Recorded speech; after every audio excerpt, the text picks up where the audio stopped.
各位线上的同修，大家晚安，大家好，欢迎大家一起来线上读书。今天晚上我们读书会的主题是“千锤成利器，百炼变纯钢”。这句话跟“铁不炼不成钢，玉不琢不成器”是相同的意思啊，都是在强调呢，唯有经过无数次的锻造跟熬炼才能成为利器。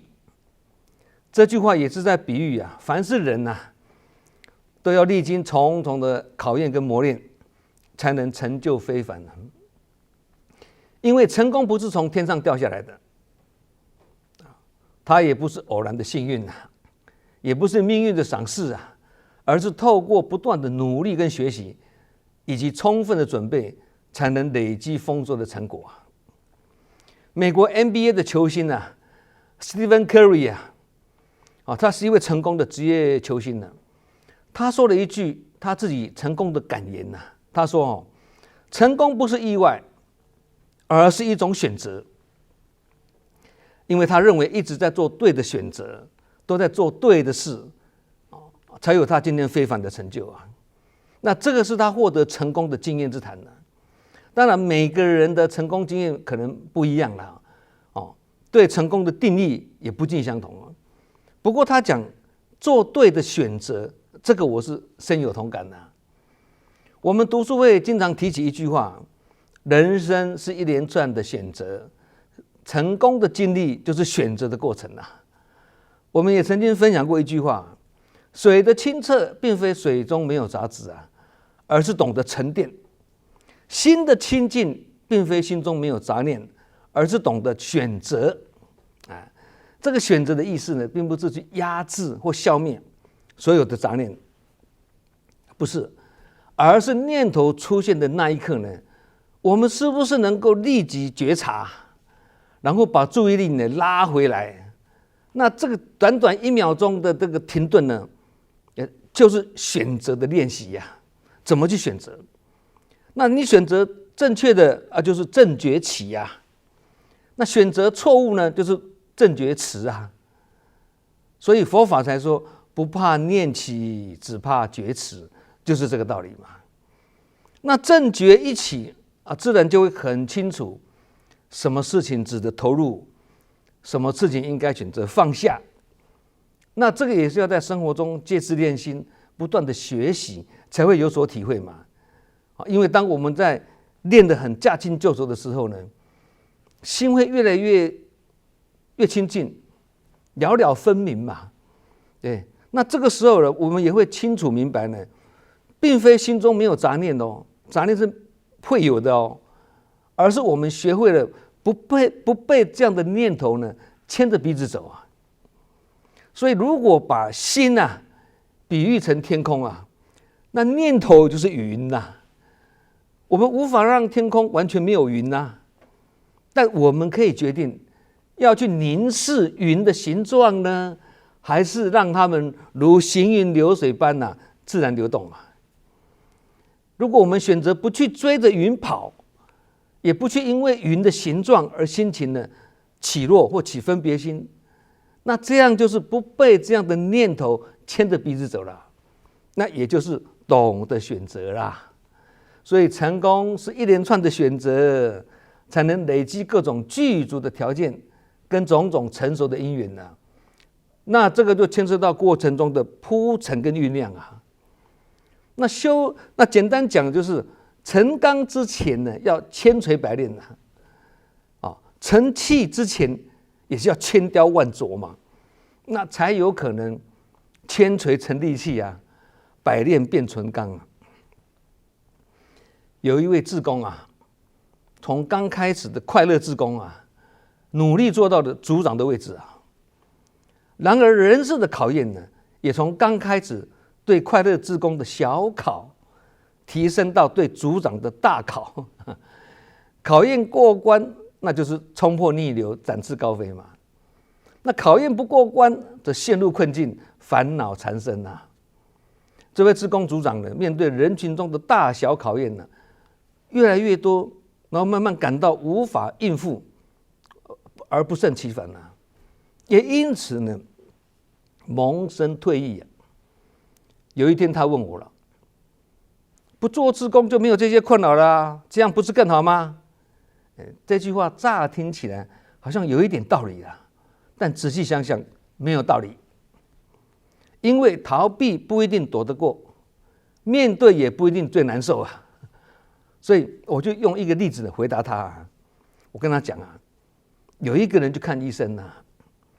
医生帮他诊断后告诉他说你得了癌症。结果这个人非常不高兴的抱怨说道啊，早知道不来看医生了，不看没事的，看了反而得了癌症了。我问这位志工啊，这样讲有道理吗？他才若有所悟啊。最近在我的群组里面呢，有一位资深的委员问我了啊，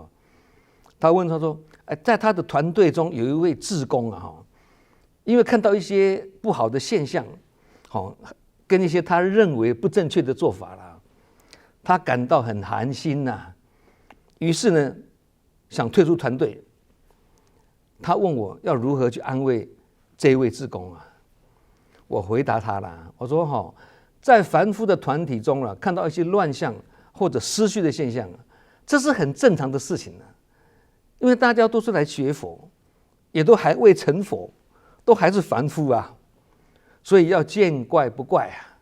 如果觉得怪呢，那就是自己的心在作怪啦。人群中的考验不是做志工或做慈济才有啊，只要是人跟人相处，就会有人跟事的问题啊，甚至衍生人我是非啊。那这个在任何一个团体，包括家庭里或者职场里，也会免不了啦。其实我们自己一个人有时候也是很复杂的啊，浊世今非不是吗？所以如果能够学习把是非当教育，面对合理的要求，我们就能够把它当作训练、培训嘛，进一步呢，把不合理的要求当作磨练嘛。经过训练、接受磨练，再通过层层的考验，这样我们才有可能当教练。这就是宝贵的人生历练啊。其实啊，上天要考验我们啊，也会看我们的程度来出考题啊。程度浅的呢，就出简单的题目；程度高的就出比较深一点的考题；程度够的，甚至可以棒喝啊，令其快速成长啊。程度不够的呢，则宁动千江水，不动道人心呐。不但不能碰触它，还要以赞叹的方式呢，令其心生欢喜啊，而能不退其行善的心念啊，保护他的善根的意思啦。相反的，如果我们不问青红皂白，而忠言直谏的直言直语啊，那可能就会伤害到他的道心哦。这样就是好心做错事啦，所以要很小心呐。其实我们要深信啊，老天爷给我们的苦难绝对不会超过我们的能力范围，所以一切都会过去的。船到桥头自然直啊，不是吗？同理，师父要弟子们去做的事情，也绝对不会超过弟子们的能力范围了。有时候呢，资深的志工也会碰到难缠跟难解的问题，而心生挫折跟烦恼啊。那我在跟他们一阵交流过后呢，最后都会以一句话来激励他。我都会跟他说因为你的程度高啦，所以考你的题目比较深一点啦。那对方听的都会觉得有被激励到哦。那我也会跟对方说呢，拿简单的题目考你这个程度高的人啊，你考得再好也没有成就感啦。相信各位同学如果有在做志工的话，都能够理解这样子的道理呀。我们再举个例子来解释大家就会了解这个道理呀。14年前也就是2011年的3月11日，日本的311复合式大灾难、大地震之后呢，证严上人呢，在这个大因缘中的大事件、大灾难的大因缘中的大转法轮呼吁所有的志工要入经藏去了解悟达国师的故事，进而斋戒如数，来化解灾难。那这个当然有具体的做法嘛，就是要在全台湾举办24场的精障演艺啊。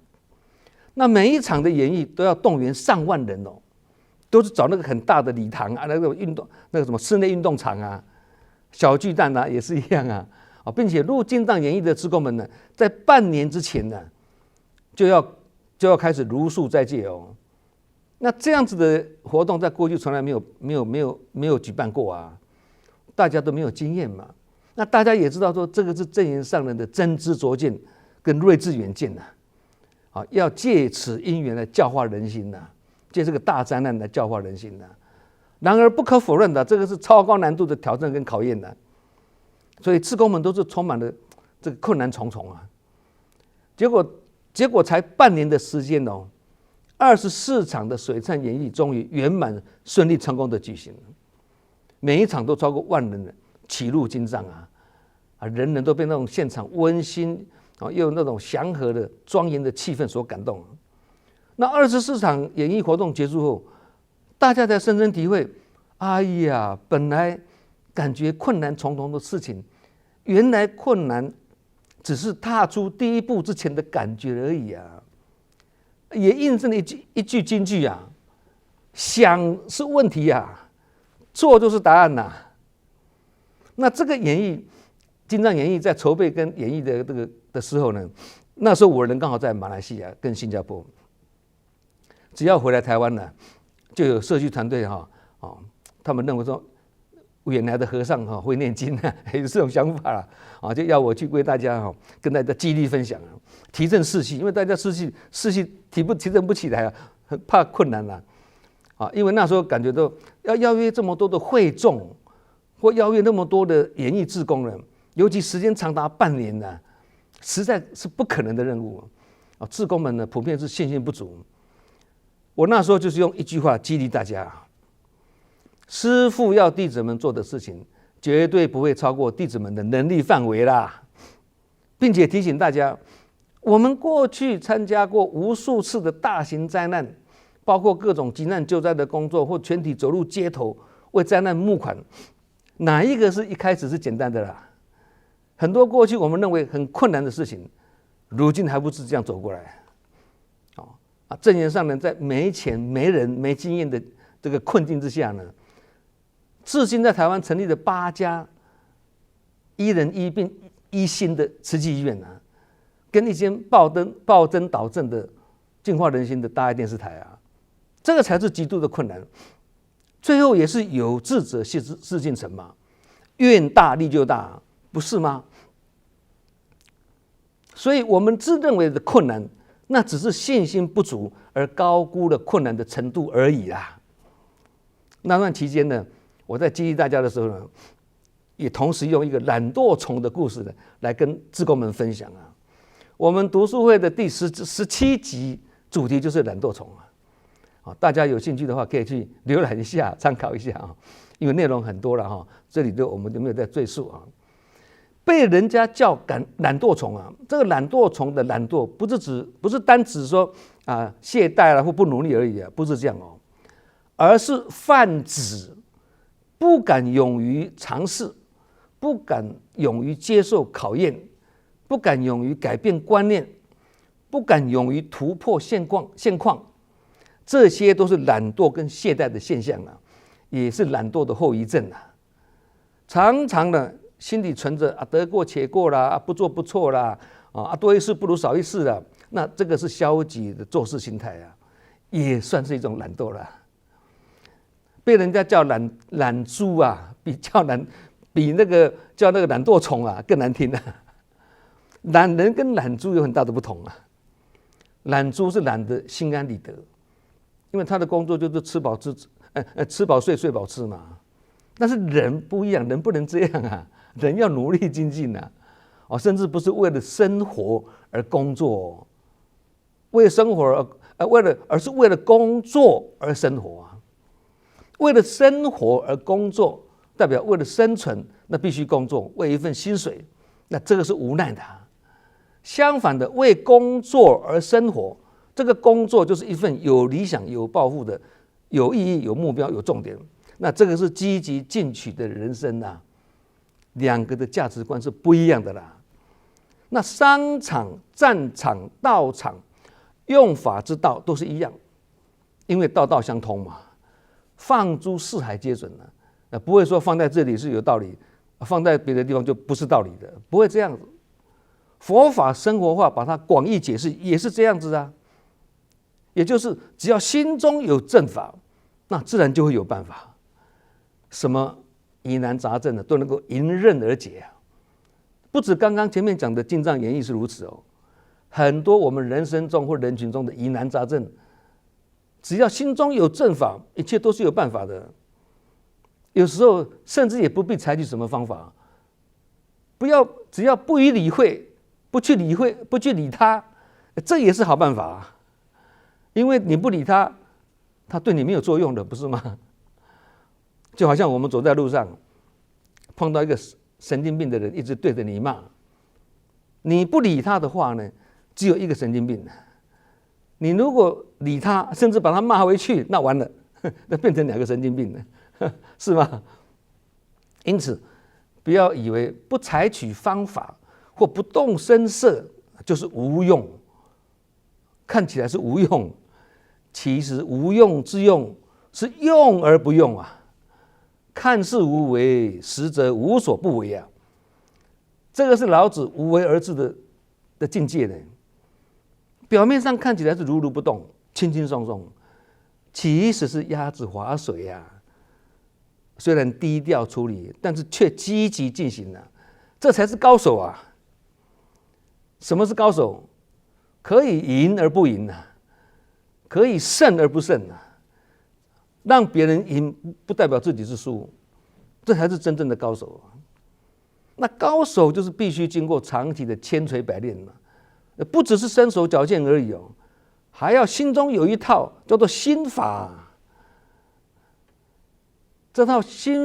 心法能帮助他在面对不同的对手跟不同的情境的时候呢，能快速调整出最适合的应对方式啊，让自己在任何的变化中都能游刃有余啊。而心如止水或四两拨千斤，也是其中的绝招之一啊。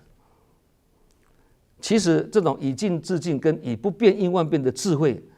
就是佛陀教育弟子的莫病自知，不是吗？佛陀涅槃之前给的4句开示啊，最后一句啊，莫病自知，不要理他的意思啦。安忍不动，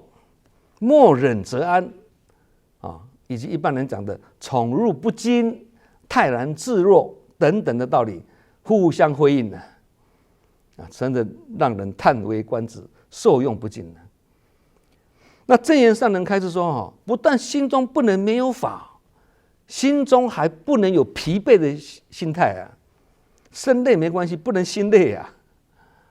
这句开始告诉我们一个道理啊，还没有疲倦的时候就想休息，这个叫做懒惰。懒惰就是懈怠，懈怠就是不精进嘛。那心中有法的人呢，心灵会比较充实。相反的，心中没有法，心灵很容易空虚。那一旦心灵空虚，再继续恶化，变成自腐，腐烂的腐啊。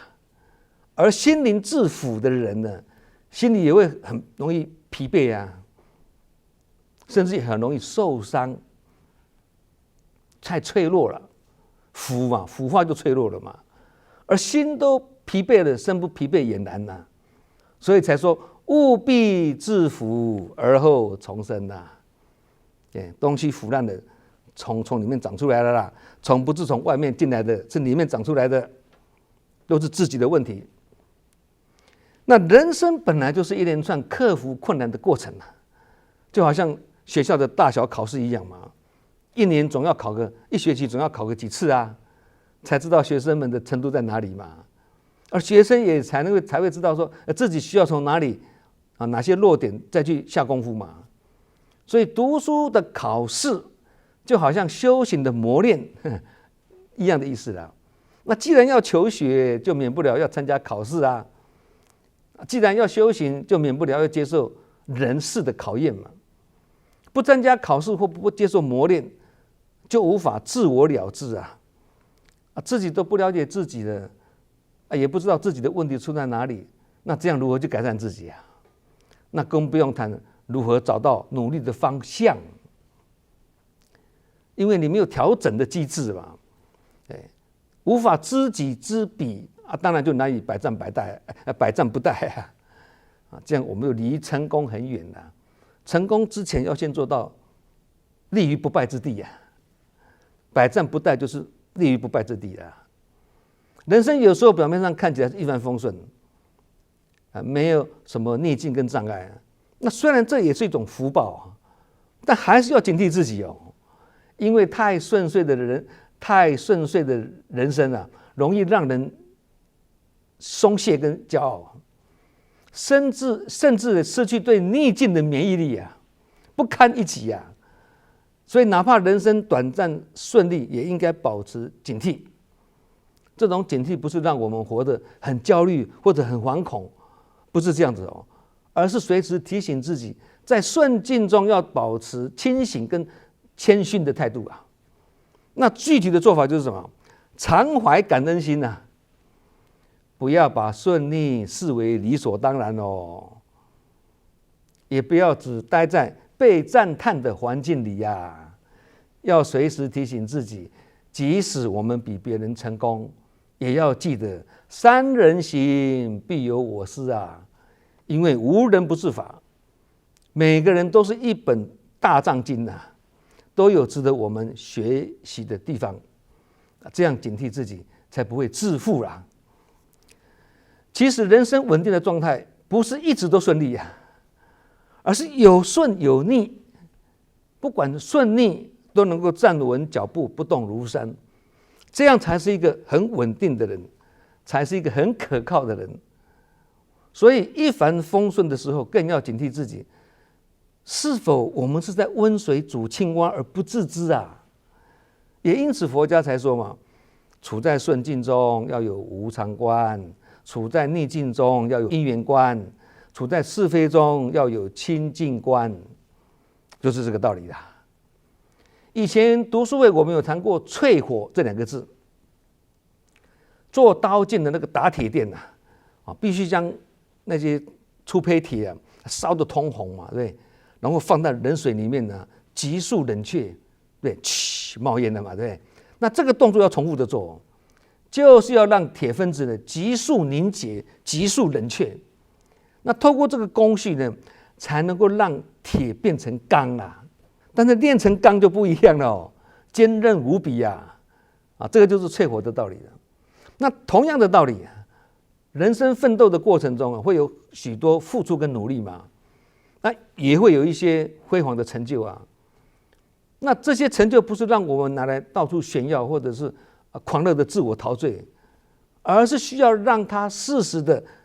跟炼钢一样嘛，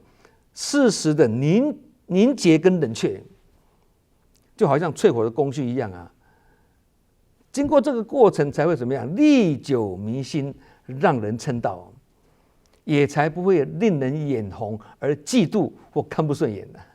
相信这样的体会，我们每个人都曾经有过了行菩萨道也是一样的道理，不能只是狂热的投入活动，即使你是做入人群、行善造福的工作，也是要在身体动过之后还要让心也能够静下来这样才是动如狡兔，静如处子这也是一种功夫就好像一杯水嘛，那你必须有时间让它静下来，它杂质才会自然沉淀，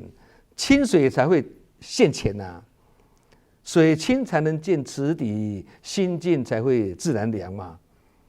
生活或工作越是忙碌，越要找时间冷静就好像我们开车子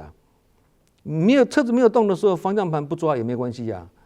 无伤大雅，对，没有影响可是车子一动以后，就要同步抓住方向盘，不是吗？尤其你车速越快，你方向盘掌握更要握得稳尤其在高速公路上面，车速很快的情况下，1秒钟的闪失就会一失足成千古恨道理也是一样的嘛。有一句近似语说赞叹当警惕人在被赞叹的时候容易产生一种我不错哦，的这种感觉啊，对，自我感觉良好，不是吗？久了就会变成什么？就变成骄傲了。那赞叹当警惕，就是在提醒我们，骄傲是修行的大敌呀，它会遮蔽我们看见我们自己的缺点，看不见自己的缺点的。即使别人看见我们做得很好，但我们自己更应该清楚自己的不足之处。别人看我们很好，我们自己很清楚，我其实还有一些要改进的地方。这个就是自知之明嘛。走入修行的道路有一个理念我们要很清楚，就是即使个人在怎么样的有成就，或个人有多大的成就，往往都是众人努力的结果，不是因为你一个人。所以就算别人赞叹你，你也是要感恩别人，感恩团队，而不是自我膨胀啦。其实赞美是个温柔但危险的考验呐。赞美甚至是一种同情的鼓励啊。所以越是顺耳动听的话呢，我们越是要冷静面对哦。千万不要别人一说我们胖，我们就跟着传起来啊，功力大口力的串啊。对，正言上人甚至警惕弟子们说，常常被赞叹也是一种危机。哇，这句开示是正言上人对人性修行跟修人生陷阱的那种透彻体悟哦。为什么被赞叹会是一种危机呢？因为当别人说我们很棒、好厉害啊的时候呢，我们如果没有冷静警觉啊，心里就会不知不觉产生，我真的很不错呢，我很了不起耶，这种念头啊，这个时候这个我就会慢慢膨胀，变成我执、我慢，那这个就是修行路上最难破的障碍了。人一旦自我感觉良好，就会停下来啦，不再进步啦，甚至看不到自己的缺失啊。这个就是正言上人刚刚开始讲的危机呀。其实我们要很了解，当人家在赞叹我们的时候呢，也可能是人家对我们的考验哦，而不是对我们的肯定啊。所以要很小心呐。我们真的是做到让人家赞叹呢，还是我们道心脆弱，别人怕我们玻璃心，讲出真话会伤到我们，因此别人选择赞叹我们，而不想警惕我们。所以常常被人家美言赞叹，其实这就是失去炼铁成钢的机会呀。刚刚前面讲啊，你要炼铁成钢，靠的是什么？凝结、冷却、压力、挑战、打磨，还有加上一个自我反省。那要靠这些来千锤百炼呢，才有可能千锤成利器，百炼变纯钢啊。不去破坏别人或障碍别人，还比较简单的，因为超自在我嘛。不被人障碍或不被人批评，这个就比较难了，因为超自在他嘛。所以生命历程中啊，要让自己不轻易被击倒、障碍或者伤害了，就要先提升自己自保的能力啊。一旦有了自保的能力呢，才有可能在安稳的境地中呢，继续茁壮成长嘛。这就是一般人所说的稳定中求进步嘛，不是吗？而自保的力量来自随时随地能够以平常心去接受困难跟挫折，甚至主动寻找磨练跟考验，让自己的心智壮大起来。这就是炼铁成钢跟琢玉成器的过程啊。好，我们今晚读书会千锤成利器，百炼变纯钢就分享到这里。祝福大家法喜充满，福慧上修。我们下周同一时间再见。